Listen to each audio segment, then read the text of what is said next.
Hi friends, പുതിയൊരു വീഡിയോയിലേക്ക് എല്ലാവർക്കും സ്വാഗതം. ശരത്ത് പ്രേതത്തെ കണ്ട് ബോധം കെട്ട് ഹാളിൽ കിടക്കുകയാണ്. അങ്ങനെ രാവിലെ എണീറ്റ് വരുന്ന സമയത്ത് മനോഹരനാണ് ബോധം കെട്ട് കിടക്കുന്ന ശരത്തിനെ കാണുന്നത്. എന്നിട്ട് മനോഹരൻ ശരത്തിനെ ഒരുപാട് വിളിക്കുകയാണ് കേട്ടോ. അപ്പോൾ പെട്ടെന്ന് മനോഹരൻ പേടിച്ചു പോവുകയാണ്. ശരത്ത് എന്താ മിണ്ടാതെ കിടക്കുന്നത്, ഇവനെങ്ങാനും മരിച്ചുപോയോ എന്നുള്ള ഭാവത്തിൽ കേട്ടോ. എന്നിട്ട് വീണ്ടും വീണ്ടും മനോഹരൻ വിളിക്കുകയാണ്. അപ്പോഴത്തേക്കും ദേവികയും പ്രിയയും മുത്തശ്ശിയും വരികയാണ് കേട്ടോ. എന്നിട്ട് എന്താ അച്ഛാ എന്ന് ചോദിക്കുകയാണ്. ദേവിക ഒന്നും അറിയാത്ത ഭാവത്തിൽ, അല്ല ഇവനെന്താ ഇവിടെ കിടക്കുന്നത്, ഇവനാണെങ്കിൽ വിളിച്ചിട്ട് മിണ്ടുന്നുമില്ല, നീ കുറച്ച് വെള്ളം എടുത്തുകൊണ്ട് വാ എന്ന് പറയട്ടോ. അങ്ങനെ പ്രിയ പോയിട്ട് വെള്ളം എടുത്തുകൊണ്ട് വരികയാണ്. അപ്പോൾ മുത്തശ്ശിയും വിളിക്കുകയാണ്, മോനെ ശരത്തെ നീ എന്താടാ കണ്ണ് തുറക്കാത്ത എന്ന് മുത്തശ്ശി പേടിയോട് കൂടി ചോദിക്കുകയാണ്. അങ്ങനെ മനോഹരം ശരത്തിൻ്റെ മുഖത്തേക്ക് വെള്ളം ഒഴിക്കുകയാണ് കേട്ടോ. അപ്പോൾ പെട്ടെന്ന് ശരത്ത് കണ്ണ് തുറക്കുകയാണ്. അങ്ങനെ കണ്ണ് തുറക്കുന്ന സമയത്ത് മനോഹരനെയും ചുറ്റും നിൽക്കുന്നവരെയും കാണുമ്പോൾ പെട്ടെന്ന് ശരത്തിന് ബോധമില്ലാതെ ശരത്ത് പ്രേതമെന്ന് പറഞ്ഞുകൊണ്ട് പേടിച്ച് പിന്മാറുകയാണ് കേട്ടോ. ബാക്കിലേക്ക് പോവുകയാണ്. അപ്പോൾ മനോഹരൻ, എന്താടാ നീ പിച്ചും പേയും പറയുന്നത്, അപ്പോൾ ഞാനിത് എവിടെയാണ്, നീ എവിടെയാണെന്നുള്ള ബോധം പോലും നിനക്കില്ലേ? ഇപ്പോൾ ശരത്ത് പറയുന്നുണ്ട്, എന്നെ കൊല്ലല്ലേ, എന്നെ ഒന്നും ചെയ്യല്ലേ എന്നൊക്കെ വിളിച്ച് പറയുന്നുണ്ടോ, പരിസരബോധം മറന്നുകൊണ്ട്. അങ്ങനെ മുത്തശ്ശി ചോദിക്കുകയാണ്, അല്ല ശരത്തെ, നീ ഇവിടെയാണോ ഇന്നലെ കിടന്നത്? അത് പിന്നെ എൻ്റെ മുറിയിൽ ഇന്നലെ പ്രേതമുണ്ടായിരുന്നു. പ്രേതമോ? അപ്പോൾ ദേവികയും പ്രിയ ഒന്നിരിയോടുകൂടി പരസ്പരം നോക്കുകയാണ് കേട്ടോ. എന്നിട്ട് ദേവിക ചോദിക്കുകയാണ്, അല്ല എന്നിട്ട് പ്രേതം നിന്നെ ഒന്നും ചെയ്തില്ലേ? അപ്പോൾ ശരത്ത് പറയണ, അതിന് പ്രേതത്തിന് എന്നോട് ദേഷ്യമൊന്നും ഇല്ലല്ലോ, അതുകൊണ്ടാണ് എന്നെ കൊല്ലാതിരുന്നത്. ഇപ്പോൾ പ്രേതം എന്ന് കേട്ടപ്പോൾ മുത്തശ്ശിക്ക് അങ്ങ് പേടിയാവാൻ കേട്ടോ. എന്നിട്ട് ശരത്ത് പറയുകയാണ്, ഞാൻ പറഞ്ഞില്ലേ മുത്തശ്ശി, ആ കാറ് നമുക്ക് വിൽക്കാം. ആ കാറ് ഇവിടേക്ക് വന്നതിൻ്റെ ശേഷമാണ് ഈ വീട്ടിൽ ഇപ്പോഴുള്ള പ്രശ്നങ്ങളൊക്കെ ഉണ്ടാവുന്നത്. അത് കേട്ടപ്പോൾ ദേവിക പറയണേ, എന്താ നീ പറഞ്ഞു വരുന്നത്? അതുവരെയും ഇവിടെ ഒരു പ്രശ്നവും ഉണ്ടായിരുന്നില്ല എന്നാണോ നീ പറഞ്ഞു വരുന്നത്? നീ ഈ വീട്ടിൽ എന്ന് കാലും എടുത്ത് കുത്തിയോ അന്നു മുതലാണ് ഈ വീട്ടിൽ പ്രശ്നങ്ങൾ തുടങ്ങിയത്. അതെ, കാറ് വന്നതിൻ്റെ ശേഷമൊന്നുമല്ല. ശരത്ത് പറയണ, ആ കാറ് വിൽക്കുന്നതാണ് മുത്തശ്ശി എന്തുകൊണ്ടും നല്ലത്, അതാണ് ഈ വീടിന് നല്ലത്. അത് കേട്ടപ്പോൾ പ്രിയ പറയണേ, എങ്കിൽ എനിക്കൊരു കാര്യം പറയാനുണ്ട്. അപ്പം മുത്തശ്ശി പറയണ, നീ ഒരു അഭിപ്രായവും പറയണ്ട മനോഹര, നമുക്ക് ആ കാറ് വിൽക്കാം, അതാണ് നല്ലത്. അപ്പം മനോഹരൻ പറയണേ, എനിക്ക് ആ കാർ അത്ര മോശമാണെന്നുള്ള അഭിപ്രായമൊന്നും എനിക്കില്ല, എന്തായാലും ആ കാറ് വാങ്ങിയ ഓണർ തന്നെ തീരുമാനിച്ചോട്ടെ. പ്രിയ പുഞ്ചിരിക്കുകയാണ് കേട്ടോ. അപ്പോൾ ദേവിക പറയണ, ആ കാറൊന്നും വിൽക്കാൻ പോകുന്നില്ല അച്ഛാ, എന്തായാലും ആ കാറിന് എന്തെങ്കിലും ദോഷമുണ്ടോ എന്നല്ലേ നമുക്ക് അറിയേണ്ടല്ലോ. അപ്പോൾ ആ കാറിൻ്റെ മുന്നത്തെ ഓണർ ആരാണെങ്കിലും അയാളെ കണ്ടൊന്ന് സംസാരിച്ചാൽ പോരെ. അത് കേട്ടപ്പോൾ ശരത്ത് പെട്ടെന്ന് അങ്ങ് പതറുകയാണ് കേട്ടോ. എന്നിട്ട് ശരത്ത് പറയുന്നത്, ഏയ് അതിൻ്റെ ഒന്നും ആവശ്യമില്ല. എന്താ ശരത്ത് നീ അങ്ങനെ പറയുന്നത്? ആ ഓണറെ കണ്ടൊന്ന് സംസാരിച്ചാൽ പോരെ, എന്നിട്ട് കാറിന് എന്തെങ്കിലും ദോഷമുണ്ടോ എന്ന് ചോദിച്ചാൽ പോരെ.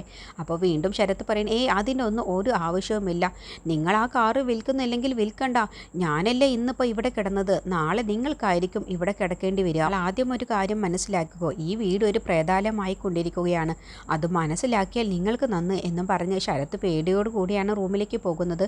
അതോടുകൂടി ദേവികയ്ക്ക് ഒരു സംശയം വരികയാണ്. ആദ്യത്തെ ഓണറെ കണ്ട് സംസാരിക്കാമെന്ന് പറയുമ്പോൾ ശരത്ത് എന്തിനാണ് അത് വേണ്ട എന്ന് പറയുന്നത് എന്ന് ചിന്ത വരികയാണ് കേട്ടോ. അങ്ങനെ പ്രിയോട് പറയണ, പ്രിയ നിനക്ക് എന്തെങ്കിലും തോന്നുന്നുണ്ടോ? എന്താ ചേച്ചി ഉദ്ദേശിച്ചത്? അല്ല, അവനോട് പറഞ്ഞില്ലേ നമ്മൾ ആദ്യത്തെ ഓണറെ കണ്ട് ആ കാറിൻ്റെ ആദ്യത്തെ ഓണറെ കണ്ട് സംസാരിക്കാമെന്ന് പറഞ്ഞപ്പോൾ അവനത് സമ്മതിക്കുന്നില്ല. അതിനർത്ഥം എന്താണ്? എനിക്കെന്തോ ആ കാറും അവരും തമ്മിൽ എന്തോ ബന്ധമുണ്ടെന്നാണ് എനിക്ക് തോന്നുന്നത്. ആ കാർ ഇവിടേക്ക് വന്ന അന്നു മുതൽ അവൻ അസ്വസ്ഥനാണ്. പിന്നെ ആ കാർ ഒരു ദിവസം രാത്രിയിൽ അവൻ കത്തിക്കാനും നോക്കി. ഇതിൽ എന്തോ ഒരു ദുരൂഹതയുണ്ട്. അതിൻ്റെ സത്യാവസ്ഥ കണ്ടെത്തിയാൽ നമ്മളുടെ പല സംശയങ്ങൾക്കുമുള്ള ഉത്തരം കിട്ടും. അതാണ് നമ്മൾ ഇനി കണ്ടുപിടിക്കേണ്ടത്. അപ്പോൾ പ്രിയ പറയണ, സെയിൽ പേപ്പറിൽ ഒട്ടിരിക്കുന്നത് അതിൻ്റെ രജിസ്റ്റർ ഓണറാണ്, പക്ഷേ ആ കാർ ഉപയോഗിച്ചിരുന്നത് മറ്റൊരാളായിരുന്നു. അത് ആരാണെന്നുള്ളതാണ് കണ്ടുപിടിക്കേണ്ടത്. ഒരു കാര്യം ഉറപ്പാണ്, അവന് നിത്യയെ വല്ലാതെ പേടിക്കുന്നുണ്ട്. അത് എന്തുകൊണ്ടാണെന്നുള്ളത് നമുക്കറിയാം. ഇനി ആ കാറും അവനും തമ്മിലുള്ള ബന്ധം എന്താണെന്നുള്ളതാണ് നമ്മൾ കണ്ടുപിടിക്കേണ്ടത്. അങ്ങനെ ഓരോന്നായിട്ട് നമ്മൾ കണ്ടുപിടിച്ചിരിക്കും. എന്നിട്ട് അവൻ്റെ കള്ളങ്ങൾ ഓരോന്നായി പുറത്ത് കൊണ്ടുവരിക തന്നെ ചെയ്യും എന്നൊക്കെ പ്രിയയും ദേവികയും കൂടി പറയാം കേട്ടോ. പിന്നീട് പ്രേമ ചന്ദ്രയെ നോക്കുകയാണ്. അപ്പോൾ ചന്ദ്രയെ കാണുന്നില്ല. അപ്പോൾ പ്രേമ, ഇവിടെ എന്താ ആരുമില്ലേ എന്നൊക്കെ ഇങ്ങനെ ചോദിക്കാം കേട്ടോ. അപ്പോഴത്തേക്കും ചന്ദ്ര വരികയാണ്. എന്താണ് എന്ന് ചോദിക്കുമ്പോൾ, എനിക്കൊരു ചായ വേണം, എനിക്ക് വല്ലാത്ത തലവേദനയുണ്ട്, അതുകൊണ്ട് എനിക്ക് ചായ ഒന്നും ഉണ്ടാക്കി തരാൻ പറ്റില്ല. ഇത്രയും നേരമായിട്ടും ഇവിടെ എന്താ ചായ ഒന്നും ഉണ്ടാക്കാത്തത്? ഞാനല്ലേ പറഞ്ഞത് എനിക്കൊരു തലവേദനയുണ്ടെന്ന്, എനിക്ക് ചായ ഒന്നും ഉണ്ടാക്കി തരാൻ ഇപ്പോൾ പറ്റില്ല. എന്ത്, എന്നോട് തർക്കുത്തരം പറയുന്നോ? നീ നുണ പറയുകയാണ്, നിനക്ക് ഒരു തലവേദനയുമില്ല, മര്യാദക്ക് പോയി ചായ ഉണ്ടാക്കുന്നുണ്ടോ? എനിക്ക് പറ്റില്ല എന്നല്ലേ നിങ്ങളോട് പറഞ്ഞത്, ഞാൻ നിങ്ങളുടെ ആരുടെയും അടിമയൊന്നുമല്ല. അപ്പോഴത്തേക്കും സിദ്ധു ഇത് കേട്ട് വരികയാണ്. ഈ എന്നോട് തർക്കുത്തരം പറയാതെ മര്യാദയ്ക്ക് നീ പോയി ചായ ഉണ്ടാക്കി വരുന്നുണ്ടോ? ഇല്ല, എന്നെ കൊണ്ട് പറ്റില്ല എന്നല്ലേ നിങ്ങളോട് പറഞ്ഞത്. നിനക്ക് അത്രയ്ക്ക് ധൈര്യമോ? അപ്പോൾ സിദ്ധുവേട്ടാ, ഇവർക്ക് മുഴുത്ത വട്ടാണ്, ഇവരെ ഏതെങ്കിലും മെൻ്റൽ ഹോസ്പിറ്റലിലേക്ക് കൊണ്ടുപോയി ആക്കിക്കോ, അല്ല എന്നുണ്ടെങ്കിൽ ഇവരെൻ്റെ കൈ കൊണ്ട് ചാവുന്നതായിരിക്കും. അപ്പോൾ പ്രേമയ്ക്ക് അങ്ങ് ദേഷ്യം പിടിക്കുകയാണ്. എന്താടി നീ പറഞ്ഞത് എന്ന് ഇപ്പം തന്നെ വാടി. അപ്പോഴത്തേക്കും സിദ്ധു പറയണേ, വേണ്ട ചേച്ചി, വെറുതെ പ്രശ്നം ഉണ്ടാക്കണ്ട, ചേച്ചിക്ക് ഇപ്പോൾ ചായയല്ലേ വേണ്ടൂ, ഞാൻ ഉണ്ടാക്കി കൊണ്ടുതരാം. അപ്പോൾ സിദ്ധു, നീ അവിടെ നിന്ന്, നീ എന്താ ഇവിടെ അടുക്കളയിൽ ജോലി ചെയ്യുന്നവനാണോ? നീ ഒന്നും എനിക്ക് ചായ ഉണ്ടാക്കി തരണ്ട, ഇവള് തന്നെ എനിക്ക് ചായ ഉണ്ടാക്കി തരല്ലേ ചേച്ചി. ഇവൾക്ക് സുഖമില്ല എന്നല്ലേ പറഞ്ഞത്, ഇവളുടെ അസുഖമൊക്കെ ഞാൻ മാറ്റി കൊടുത്തോളാം. ഇവളെ മുടിക്ക് കുത്തിപ്പിടിച്ച് എൻ്റെ കയ്യിൽ നിന്നും കിട്ടാനുള്ളത് കിട്ടിയാൽ ഇവളുടെ അസുഖമൊക്കെ താനെ അങ്ങ് മാറിക്കോളും. അത് കേട്ടപ്പോൾ സിദ്ധു പറയണേ, ദേ ചന്ദ്രേ, ചേച്ചി പറഞ്ഞതുപോലെ ചെയ്യും, അത് വേണോ? നിന്നെ ഒന്നിനും കൊള്ളില്ല, അതുകൊണ്ടാണ് ഞാൻ പറഞ്ഞത്. അപ്പോൾ ചന്ദ്ര പറയണേ, എനിക്ക് പേടിയായിട്ടൊന്നുമല്ല, ഏതായാലും ഒരു രോഗിയല്ലേ, രോഗി പറയുന്നത് കൊണ്ട് മാത്രമാണ് ഞാൻ ചായ ഉണ്ടാക്കി തരാമെന്ന് തീരുമാനിക്കുന്നത്.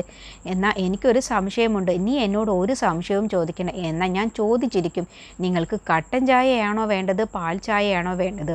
അപ്പോൾ പ്രേമ പറയണേ, എനിക്ക് പാലിട്ട കട്ടൻ ചായ മതി. അത് കേട്ടപ്പോൾ ചന്ദ്ര എന്നാൽ ശരി എന്ന് പറഞ്ഞ് ഉണ്ടാക്കാൻ പോവാണ് കേട്ടോ. അപ്പോൾ പോകുന്നത് കാണുമ്പോൾ പ്രേമ ഒന്ന് പുഞ്ചിരിക്കുകയാണ്. പിന്നീട് ദേവികയെ കൊടുക്കാൻ വേണ്ടി, ദേവികയുടെ ജോലി തെറിപ്പിക്കാൻ വേണ്ടി മാമച്ചനും ശരത്തും കൂടി സംസാരിക്കുകയാണ് കേട്ടോ. എന്നിട്ട് പറയാണ്, എന്നെപ്പോലത്തെ പാവപ്പെട്ട കോൺട്രാക്ടർമാർക്കെതിരെ ഇങ്ങനെയുള്ള ഓഫീസർമാരുണ്ടായാലേ അവരെ ചതിക്കാൻ എനിക്ക് ഈ മാർഗമല്ലാതെ മറ്റൊരു വഴിയുമില്ല. അതുകൊണ്ട് ശരത്ത് ഞാൻ പറയുന്നത് പോലെ ചെയ്താൽ മതി.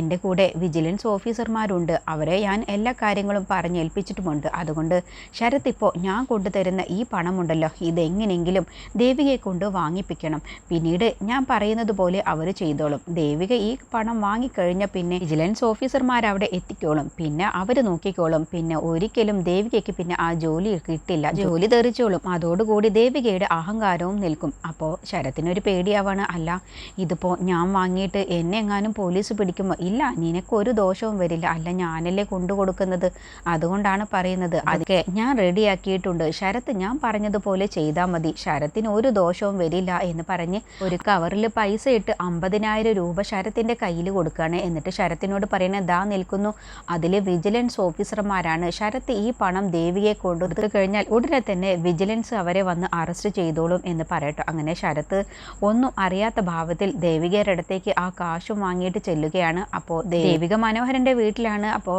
ദേവിക പണിയെടുത്തുകൊണ്ടിരിക്കുകയാണ്, അടിച്ചു വാരിക്കൊണ്ടിരിക്കുകയാണ്. അപ്പോഴാണ് ശരത്ത് ചെല്ലുന്നത്. എന്നിട്ട് ശരത്ത് പറയണ്, അല്ല ദേവിക, ഞാനിപ്പോൾ വാടക തരാൻ ഒരുപാട് വൈകിയില്ലേ, ഞാൻ തരുന്നില്ല എന്നുള്ള പരാതിയല്ലേ ദേവികയ്ക്കുള്ളത്. കുടിശ്ശിക അടക്കം 10,000 രൂപയാണ് ഞാൻ ഇപ്പോൾ ദേവികയ്ക്ക് കൊണ്ടുവന്നിട്ടുള്ളത്. അത് കേട്ടപ്പോൾ ദേവിക അങ്ങ് ഞെട്ടിപ്പോട്ടെ, 50,000 രൂപയോ? നീ എന്താടാ വല്ല മോഷണവും തുടങ്ങിയോ? അപ്പോൾ ശരത്ത് പറയണേ, എനിക്ക് ഇതുവരെയും അങ്ങനെ ഒരു ഗതികേട് വന്നിട്ടില്ല, ഇതിപ്പോൾ എൻ്റെ ഒരു ഫ്രണ്ട് സഹായിച്ചതാണ്. അവനോട് ഞാൻ ചോദിച്ചപ്പോൾ എനിക്ക് ഹോസ്പിറ്റലിൽ കുറച്ച് പൈസ കൊടുക്കാനുണ്ടായിരുന്നു, അതും കൂടി ചേർത്ത് അവൻ അയച്ചു തന്നതാണ്. പിന്നെ ദേവിക ആ കാശ് വാങ്ങി എണ്ണി നോക്കാൻ കേട്ടോ. അപ്പോഴത്തേക്കും ദേവികയ്ക്ക് എന്തോ ഒരു കള്ളത്തരം പോലെ തോന്നുകയാണ്. നിന്നെ ആ തങ്കച്ചിയായിരിക്കും സഹായിച്ചിട്ടുണ്ടാവുക, ഇതിൻ്റെ പുറകിൽ പോലീസുകാർ വരും. പോലീസുകാരെന്തായാലും വരില്ല, പോലീസുകാർ വരില്ലെങ്കിൽ പിന്നെ ആര് വരുമെന്നാണ് നീ ഉദ്ദേശിച്ചത്? തങ്കച്ചിയുടെ കയ്യിൽ നിന്നായിരിക്കും നീ ഈ പണം ഇല്ല, ഞാൻ തങ്കച്ചിയുടെ കയ്യിൽ നിന്നൊന്നുമല്ല പണം വാങ്ങിയത്. ദേവിക പറയുന്ന, അല്ല നിന്നെ വിശ്വസിക്കാൻ കൊള്ളില്ല, അതുകൊണ്ടാണ് ഞാൻ ചോദിച്ചത്. ഇനിയിപ്പോൾ ഈ കാശ് ഞാൻ വാങ്ങി ഈ വീട്ടിൽ വെച്ചാൽ വല്ല ഗുണ്ടകൾ വരുമോ? ഗുണ്ടകളും പോലീസൊന്നും വരില്ല. പിന്നെ നീ എന്താ ഉദ്ദേശിക്കുന്നത്? എനിക്കെന്തോ നിന്നെ ഒരു കള്ളത്തരം പോലെ തോന്നുന്നുണ്ട്, ഇതിൻ്റെ പിറകിൽ എന്തെങ്കിലും ചതിയുണ്ടോ? അപ്പോൾ ശരത്ത്, ഇല്ല, ഞാനെന്തിനാണ് ചതിക്കുന്നത്, ഞാൻ സത്യമായിട്ടാണ് പറഞ്ഞത്, ഇതെൻ്റെ ഒരു ഫ്രണ്ട് എന്നെ സഹായിച്ചതാണ്. അപ്പോഴത്തേക്കും അവിടേക്ക് വിജിലൻസ് ഓഫീസർമാർ വരികയാണ്. ശരത്തും മാമച്ചനും കൂടി ദേവികയുടെ ജോലി തെറിപ്പിക്കാനുള്ള പരിപാടിയാണ് കേട്ടോ നോക്കുന്നത്.